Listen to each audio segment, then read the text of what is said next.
topics and opinions expressed in the following show are solely those of the hosts and their guests and not those of W4CY Radio, its employees, or affiliates. We make no recommendations or endorsements for radio show programs, services, or products mentioned on air or on our web. No liability, explicit or implied, shall be extended to W4CY Radio or its employees or affiliates. Any questions or comments should be directed to those show hosts. Thank you for choosing W4CY Radio.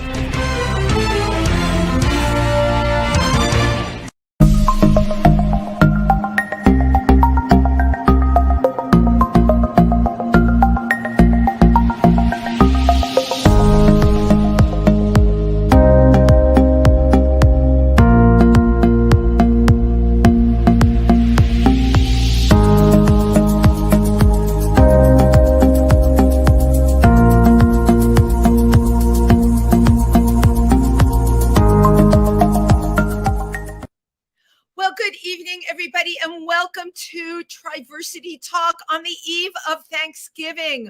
I bet right now you're all just getting ready to season your bird, stuff your bird, maybe even put your bird in the oven. Some people pre-cook the bird because then it doesn't take so long. And then when your guests come, you're all ready for them. Or maybe you're not even having a bird, or maybe you're flipping the bird. However, we really are so happy to have you here with us tonight. Now, it has been quite a week for everybody. I have to talk about what happened in Colorado Springs on the day of Transgender Day of Remembrance, because it has affected not only our community, but the world.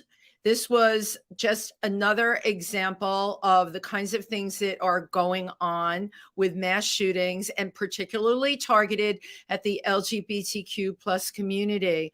What emerged from this is there was somebody that was there, an ex-veteran, who had the nerve to take the shooter down.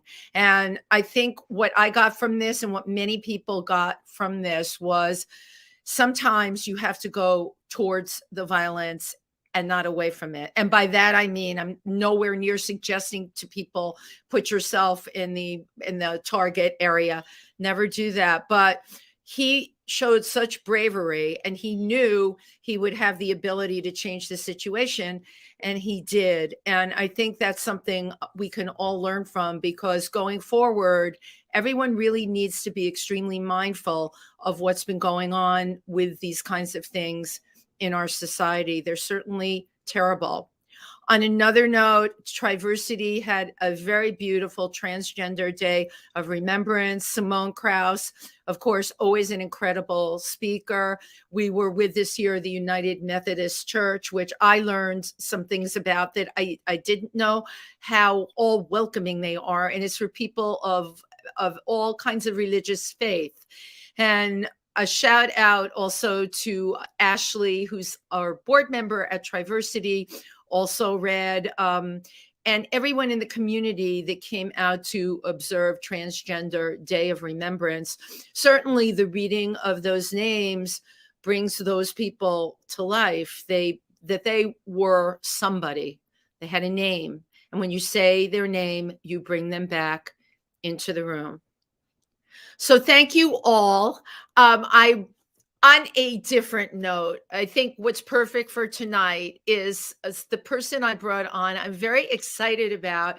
I actually met him during the pandemic, and I was in front of a bar, a landmark bar in New York City, the oldest gay bar in New York, called Julius.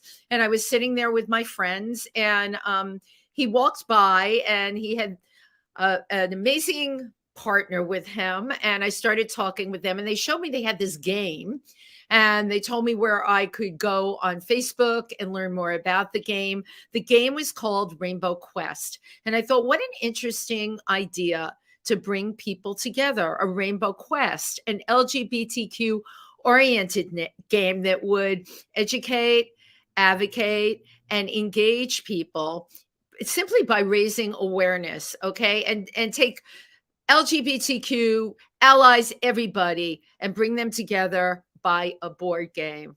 What an incredible idea. So as I said in tonight's promotion, let the games begin, and please welcome Brian J. Kaufman. There you are. And here I am, broadcasting live from our Rainbow Room. We've been doing, during the pandemic, also to bring community together, a live stream where we introduce the game. Sometimes people play it. We have different guests on like you do.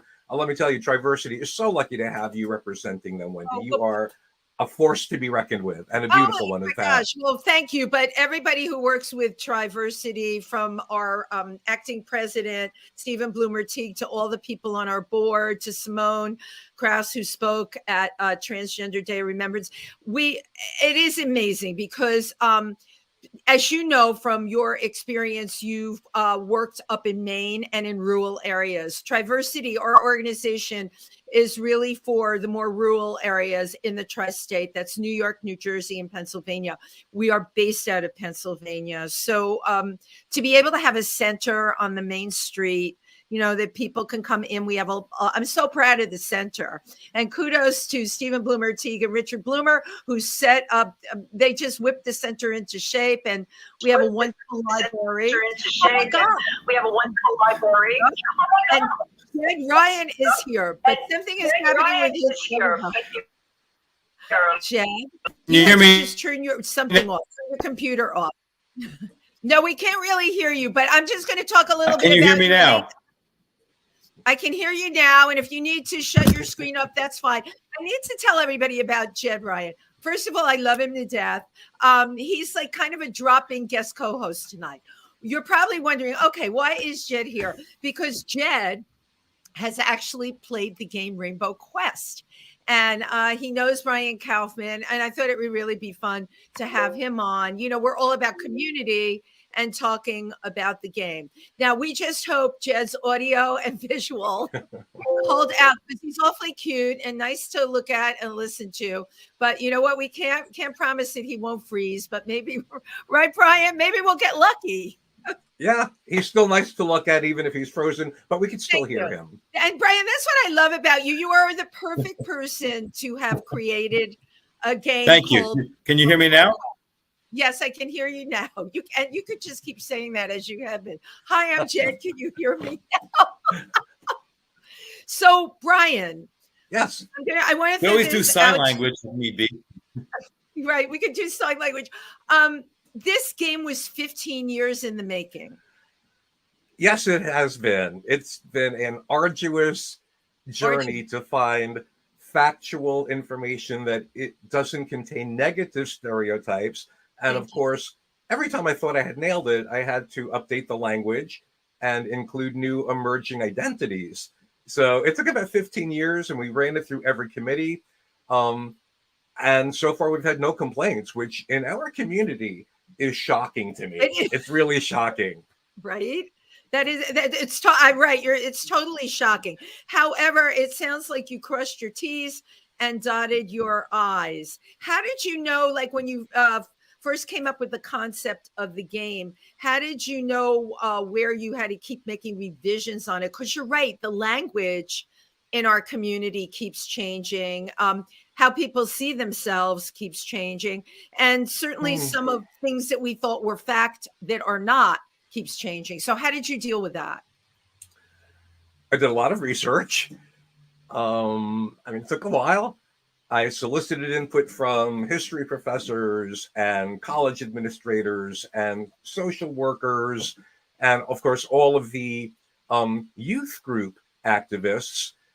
Inadvertently, the game is also being used now by elder queer groups who love it and wish they had something like this to inspire, really impactful discussions when they were younger. But young kids, they see this, they squeal with delight because it's something for them that looks like it was really made for them. And this is my background. I can't believe this. Look at that. Yes, it does. And there's subliminal messages. Okay, so it's not grooming exactly, but there's subliminal messages on the box in spot gloss as well, like born this way, friends, heal, listen, play more, make friends, thrive. I can't think of, listen, Brian, I can't think of more positive messages for people to have. So, okay, well, Jed was nice to look at, but we lost him, and maybe he'll be back again. Also to continue responding to your question, I'm sorry, everything is so complicated, but I did so much play testing with this game. I brought the prototypes to so many different gay gaming groups and gay straight alliances and every kind of support group. And then I brought it to several game testing laboratories at different universities. Wow. So I got so much feedback. And my ultimate goal was, how do we take a topic that people don't want to talk about and make it fun, approachable, and a safe space for people?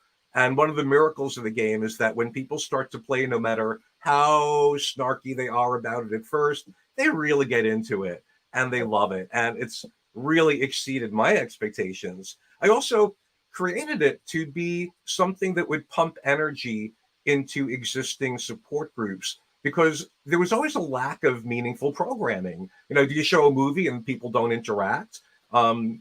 If you do a lecture and not really touch upon people's lives. So the game touches on milestones of the queer community as well as personal milestones of the players. And I just built every possible kind of safety catch to make it a really fun, compelling game. And so I know well. I think Jed told me Mondays you've been playing the game at Julius Farr. Yes.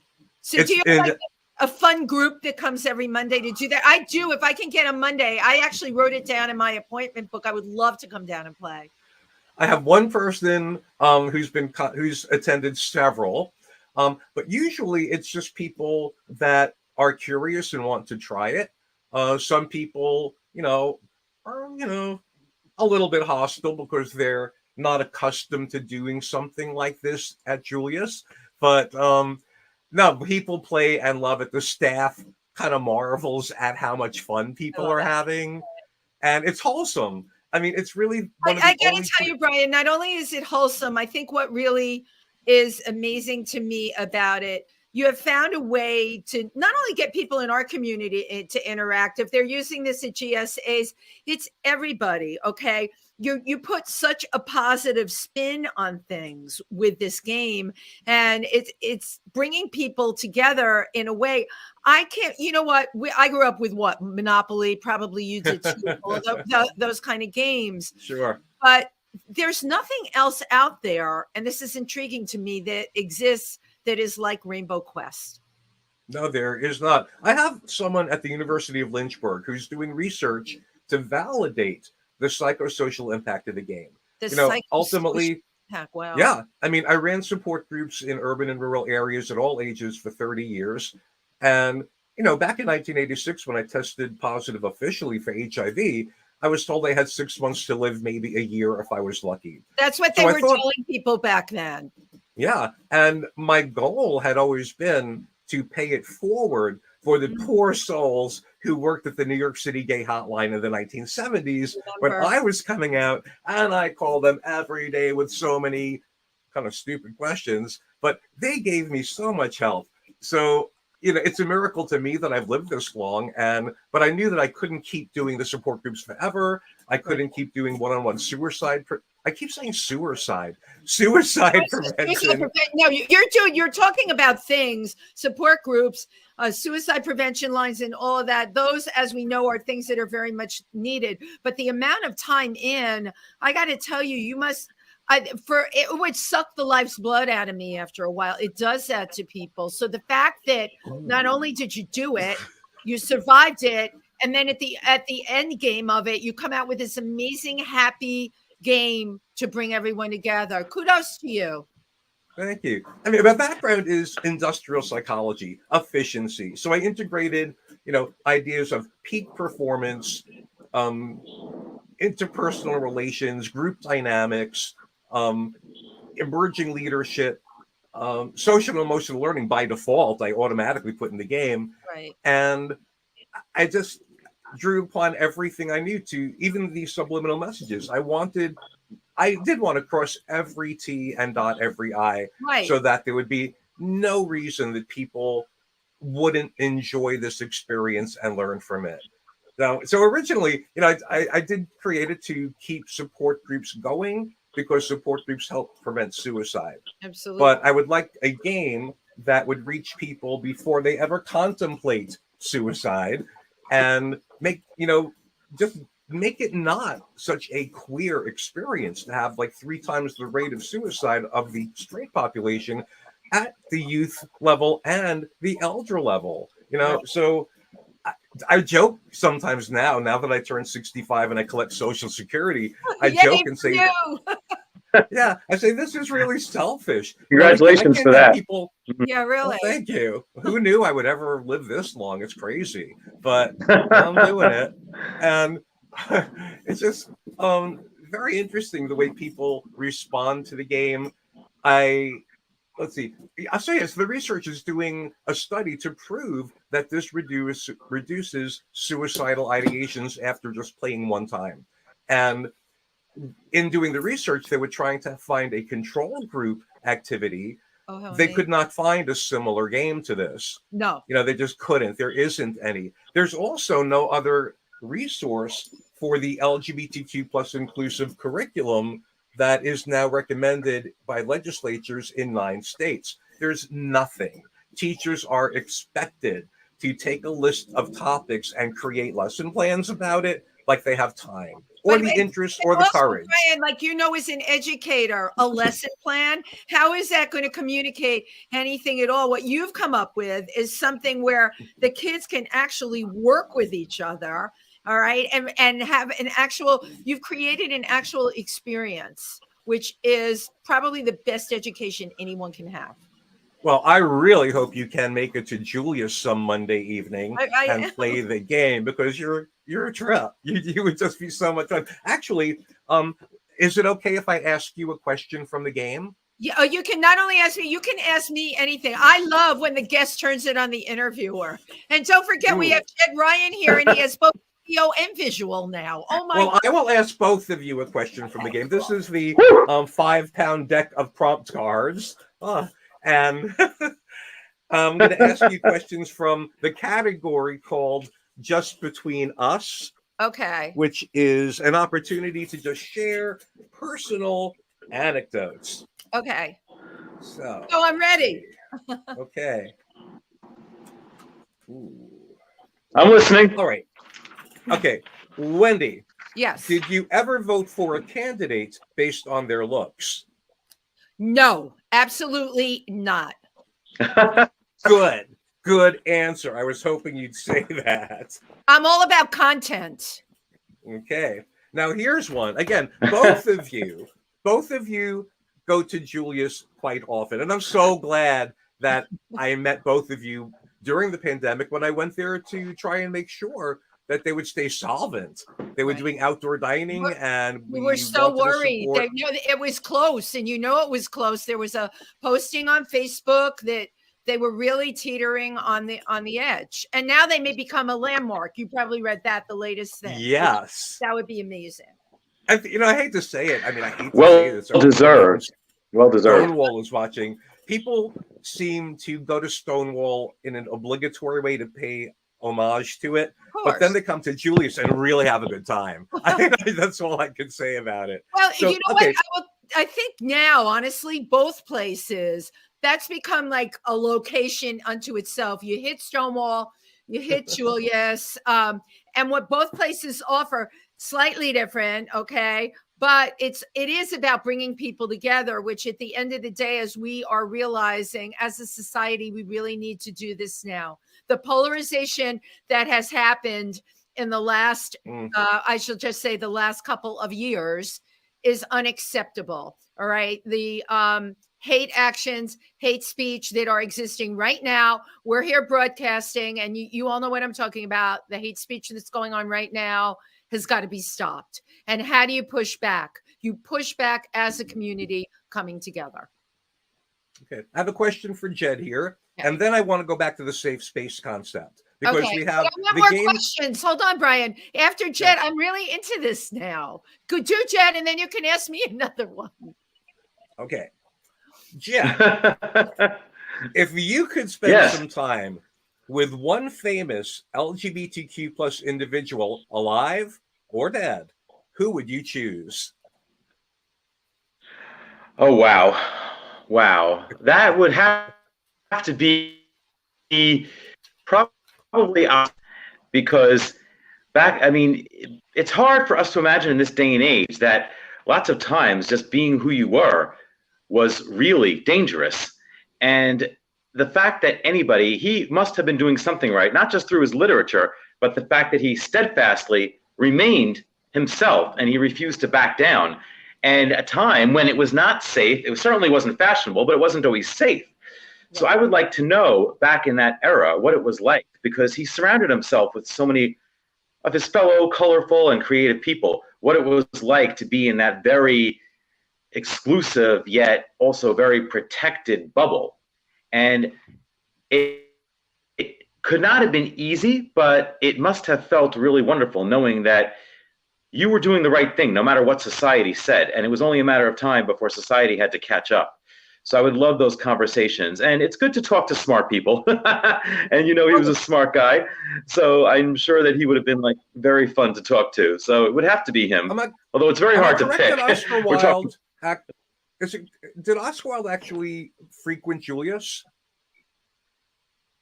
Oh wait, I thought I read that somewhere. Well, the series, The Gilded Age, which is very popular amongst many in our community, takes place in New York in the 1800s, and there has been implications that Oscar Wilde may eventually make an appearance on that show in one way or another. So clearly, he was in America. He was in New York. So I don't doubt it. I mean, there's no pictures of him on the wall that I know of.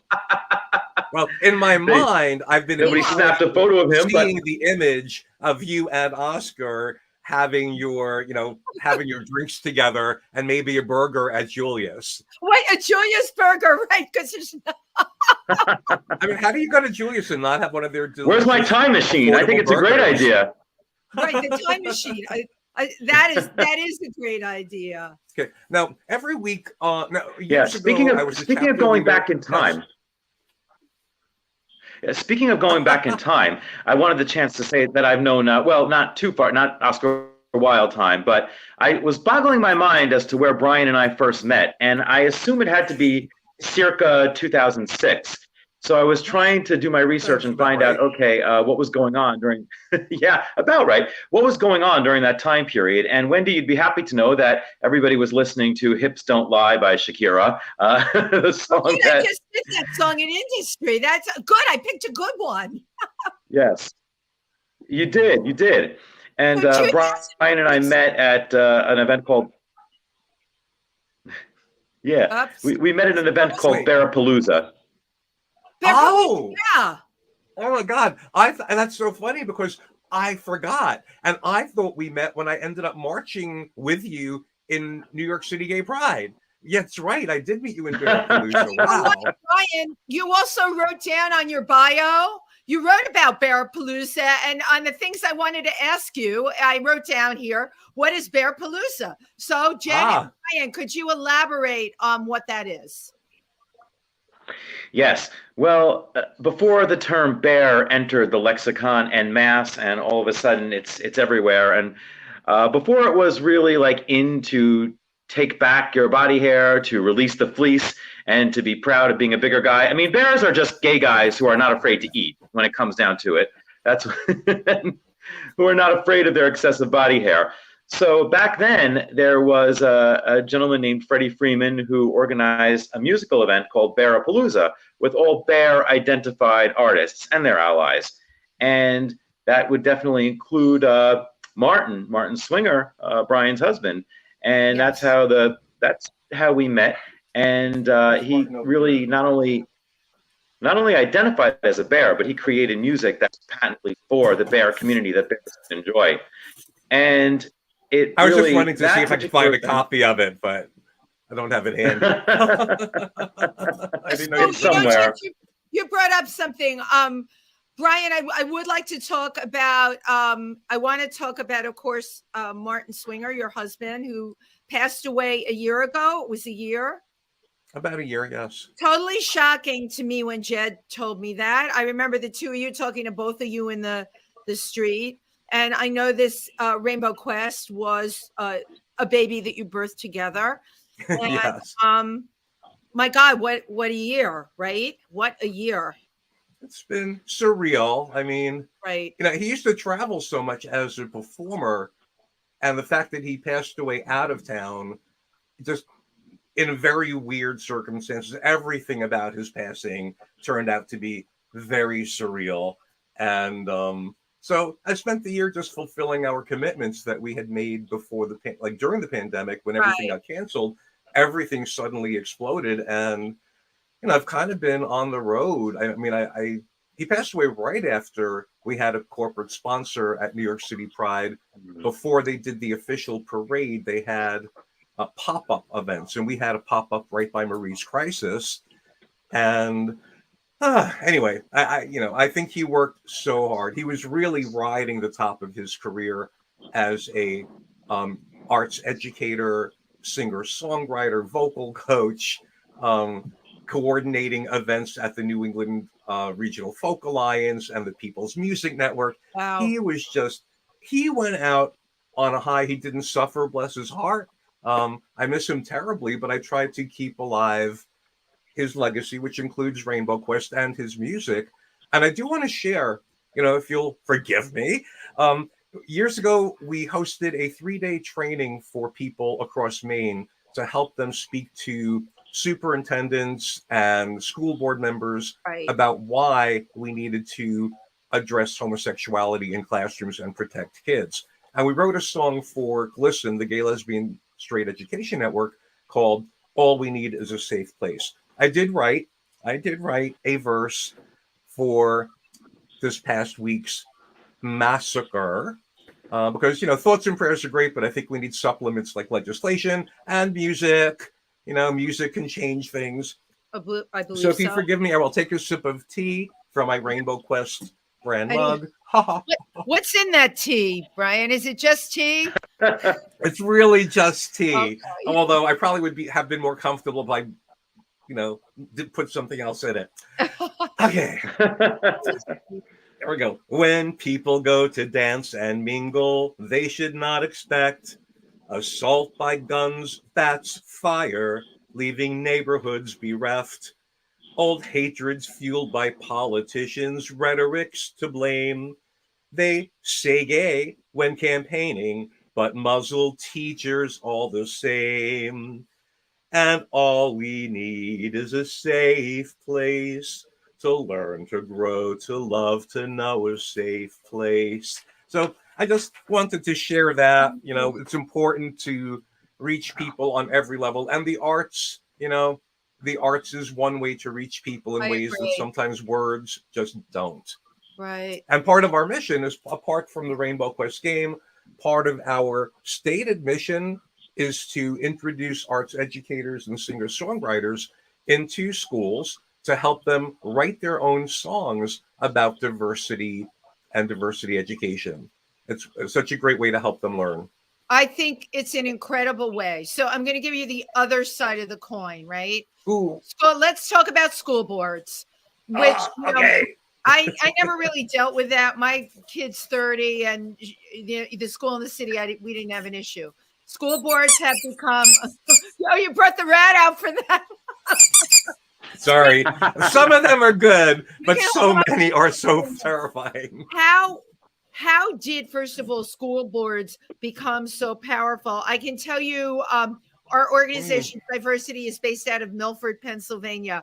If I told you some of the things that were said at the school board meetings, which you can watch on YouTube, how about that? It would really make a great documentary if someone took and cut all of these together. You watch them, and the things that are said would make your hair stand on end. It's like a celebration of ignorance. It's a celebration of ignorance, and sometimes it's not only ignorance, the remarks are hateful and bullying. Totally. And bullying. How did this happen, and how do we take some of this power away from them? I don't know how it happened. All right. Unfortunately, progressive people are motivated by hope, love, kumbaya, and a better world for everyone, which is our motto for Rainbow Quest, towards a better world for everyone. Right. We typically don't go low. And yet the people who are fighting to preserve their way of life so that their fragility isn't challenged whether Right. it be white fragility or straight fragility, whatever kind of fragility. They do whatever they can. So for years now, I'm beginning with the Tea Party movement. Oh my God. Our Thank you, Brian. Thank you. I've been running around telling people that. And when it was happening, everyone's like, what are you so upset about Sarah Palin? She's a joke. I'm like, no, she's not. This is going to be changing everything. And it did. You Go on. betcha. Please speak. Go on. Well, so the strategy back then of the Tea Party was infiltrate every local thing you can, take them over. Now, progressives looked at regular elections. They wouldn't. I mean, who would think? We never even. People tend to think that other people think the way they do. Oh, So yes. progressives don't imagine how motivated people are to suppress and erase what they don't like and to preserve their own privilege. So they've infiltrated every school board. I don't want to say, we want parents to be involved, Of course. but the most outspoken opponents to sex and gender education at all are the ones now who are making a lot of decisions. I'm very proud of many school boards who have stood up to challenges about banned books and things like that. But I'm also horrified at so many school districts that are fine with erasing their queer students and community members. Right. Completely. But what I'm not understanding is, why are we letting them have that power? Understand that they have had teachers quit because of them, or made it so miserable for them, or leave, okay, to go elsewhere. That's like way too much power. Or we're not talking like a PTA now. Okay, we're talking about people wielding power in a really terrible way. How do you stop it? Well, we do what they do. We get more involved, and people are. This year, our election results were amazing. We had so many queer candidates who did win their election to the offices they ran for, and people have learned to start doing it at all levels. So Right. we have much more representation, legal and authoritative representation now. And I was laughing when you said that about teachers quitting, because I ended up leaving my career as a psychology professor, where for the first 15 years of my time in Maine, I was applauded and celebrated and congratulated for all of the statewide Amazing. community building, life-saving work I did. But when my progressive colleagues died and retired, the remaining colleagues were much more conservative, and they believed I enjoyed gay privilege. They did everything they could behind my back to undermine me and discredit me. And I didn't know any of this was happening, because they were like, to my face, they were like, we love you. And kind of like my in-laws. Up until you were for 15 years, and then it happened. It wasn't going on all along. No, it happened. It started happening slowly as colleagues were replaced by Reaganites, people who came of age during the Reagan years. Right. And, I was a 70s kid, kind of. Right. And oh, yeah. So anyway, they believed I had gay privilege. They did everything they could to undermine me and behind my back. And when I found out about it, they stooped really low. They did some things that, I probably could have taken them to, civil court over. But I filed the grievance with my union. I very easily won, because I had such a paper trail. Everything they said that I did wrong, I had a paper trail to prove, no, I had nothing to do with what you're talking about. So anyway, I got to leave higher education and focus full time on finishing this board game, because to me it's urgent. I want this game out there. I want lives to be saved and uplifted.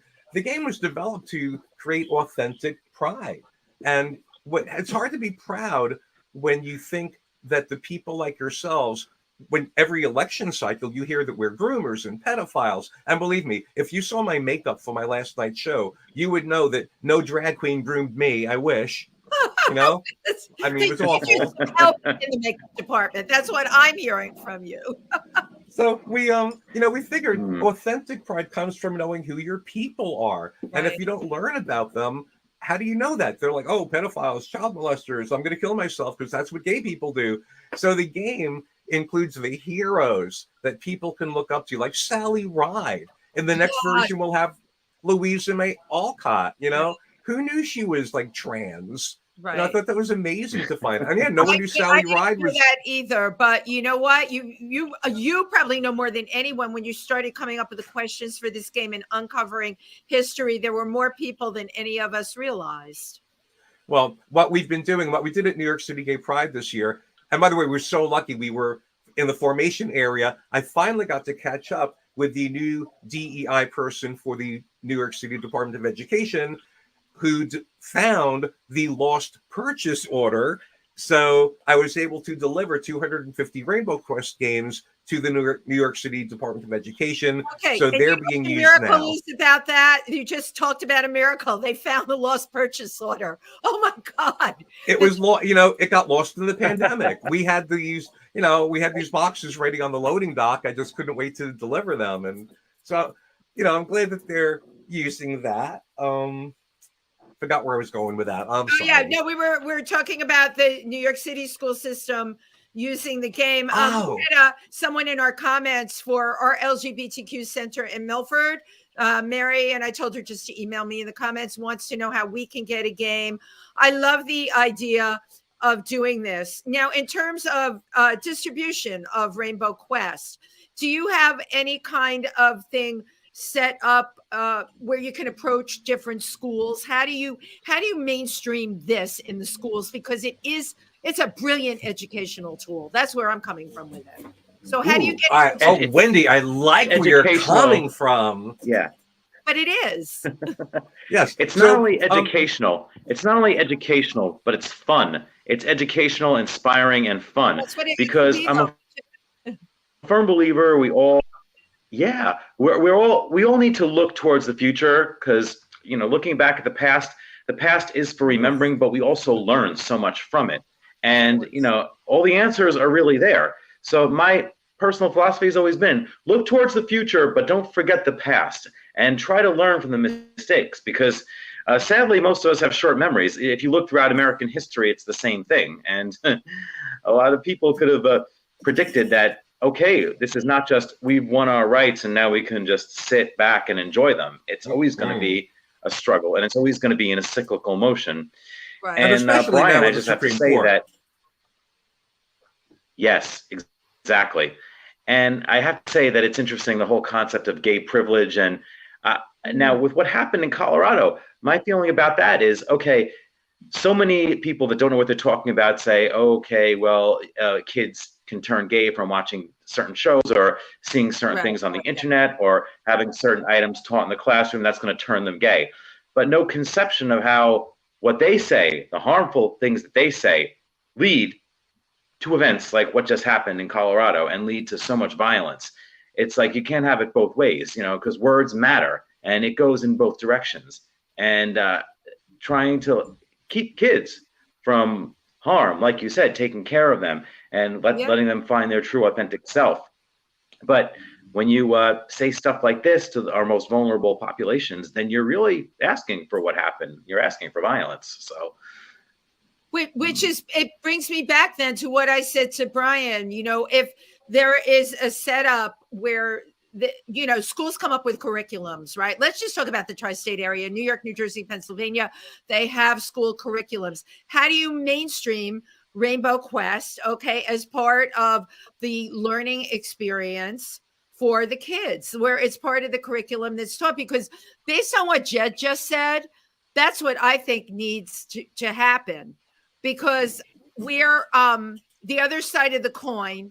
All right, we've got places like Florida with Ron DeSantis who said, don't say gay. Those poor children, okay, that are there that heard that, all right? And the kids that heard that may have come from homes where they heard even worse, and now they're being told gay is horrible.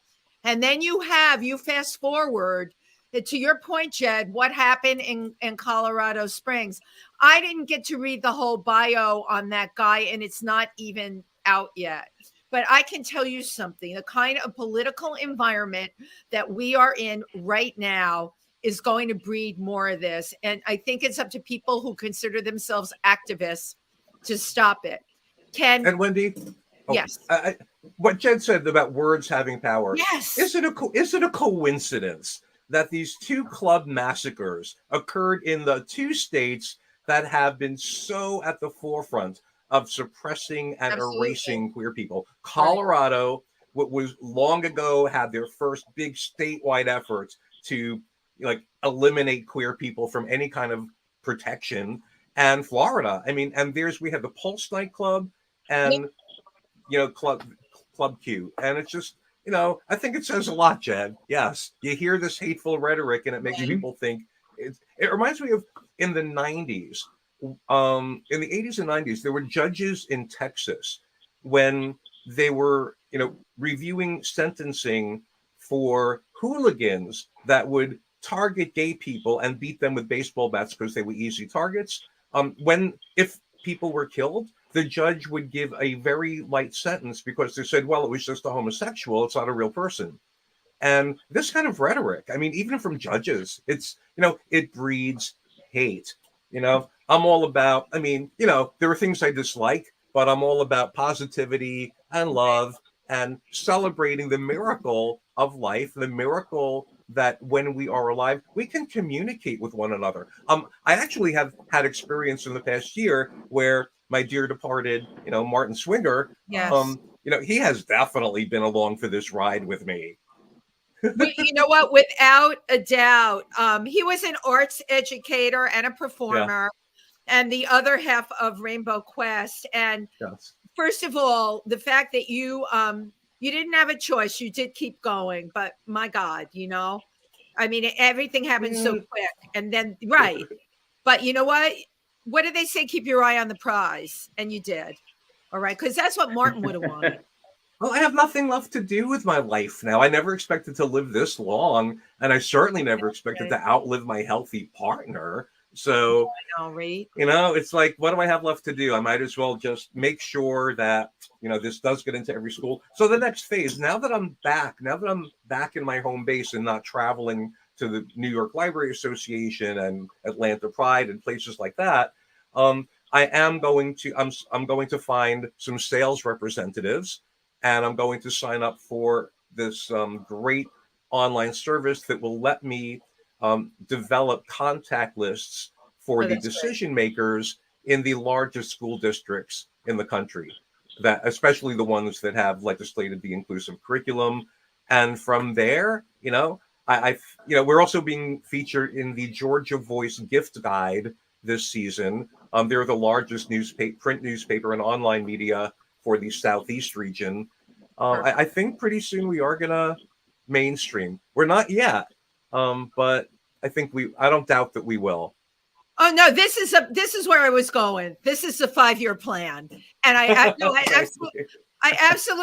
absolutely love it. I think it's great that it's played at Julius, and I think it's great GSAs are using it. But I'm thinking of the various schools in the tri-state area, especially in rural areas, where this would be. It's such a wonderful and educational tool for the kids. It really is. And there, love it. Activism. You came up, you said it. You're about rainbows, light, kumbaya. I'm about rainbows and light. I'm not kumbaya at all. Okay. I'm not. And Jed knows that. I just, the thing about Colorado, I'm still raging over. Okay.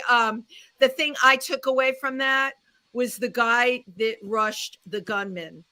And in our own way, every one of us has to figure out how we rush the gunman. And I'm saying it metaphorically, whether it be a game like Rainbow Quest, or, whether it be a campaign that you contribute to, or a candidate that you get behind that is going to push forward a positive agenda. We all have something that we can do. Or run for office. Thank you. There you go. Join your school board. Right. Join your school board or run for office. If you have money, spread it around. Okay. We are a struggling nonprofit. We lost our corporate sponsor because the founder of the company wasn't actually out. Oops. So, we are. So, we are supposed to have a fundraiser happening in Miami during Art Basel, but the form that I needed to have processed by the Florida Treasury, maybe they're just not doing it because Rainbow Quest, but they're waiting for that tax form. So anyway, we told, if you have money, donate it to candidates. Right. Lavish money on your LGBTQ plus organizations. Support Rainbow Quest. Tax deduction. But there's all things that many of us can be doing. So I was going to tell you, we're down to like the last 3 minutes. My God, what do they say? Time flies when you're having fun. And in the last 3 minutes, you can talk about anything that you want. But before you do that, I want to tell everybody, this is the best background, the one that Brian Kaufman has that I have ever seen on any podcast anywhere. Yeah, that is a work of art. It's like interviewing somebody on the set of a Broadway show. Okay, I said my piece. The rest is up to you. You go for it. Well, that is very kind of you. I want to move wherever you are. Jed wants to move with you, is what he's saying. I'm actually taking a picture of it. Yes, too. I want to. Okay. Well, I can send you a JPEG. We have a background that we could use. No, I like on the show, like with the background and everything. I think that is very cool. we learned a bit from Linda Simpson doing her online Zoom bingo. I love Linda Simpson, right? Shelley Watson and Zoe Lewis. They gave us the inspiration. We did, I think, something like 64 consecutive shows every week during the pandemic. And then we took a break, and then Martin Swinger died. And I started back up again with someone I met who kind of has the spirit of Martin. And we're trying to keep it going just because a lot of the people that have formed a community in the virtual green room, they have formed friendships and they have learned a lot. A lot of them are allies. I'm talking fast because we're out of time, right? Yeah, well, no, I just want you to get in all your points. Absolutely. Because you're my guest and time is of essence with you. Where can people find out more about you?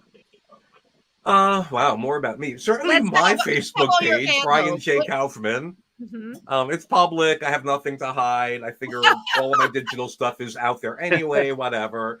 Then, of course, you could follow Rainbow Quest on Facebook, Twitter, Instagram, LinkedIn, TikTok. Learn a lot about us. Our website is a treasury of information and our merchandise store. You can make donations on it. We have a ton of merchandise so that GSA advisors and counselors can go on our site and order stuff to show that they're allies, like coffee mugs and mouse pads and whatever. What is your website, Brian? Tell us your website. www.rainbowquest.org. Okay, and I'm going to put it in www.rainbowquest.org. You're so used to check it out. You'll be glad you did. Chet, thank you for. Oh, here it is. Thank you, Juan. Juan's terrific. He just put it up there for everybody. Jed, thank you, of course, for being here tonight. I think you're on your phone now. I told you I'd take you any way I could get you. Oh, by the way, I did this too. I've been dieting in preparation for the holidays. Okay, let's see what's going on there, Brian. How are we doing? Yeah. Oh my God. So yeah, look at that. But it's really just a shirt. So I really have been dieting, but this is just a shirt. Well, we're just about done. Everybody look at me, say cheese, cheese. I always like to take. Cheese. Yeah, I want to thank you both. Brian, we will, of course, be in touch. Jed, I see and talk to you all the time. Thank you to everybody who tuned in tonight on Triversity Talk. Wishing you all a wonderful Thanksgiving and see you all next week. Thank you.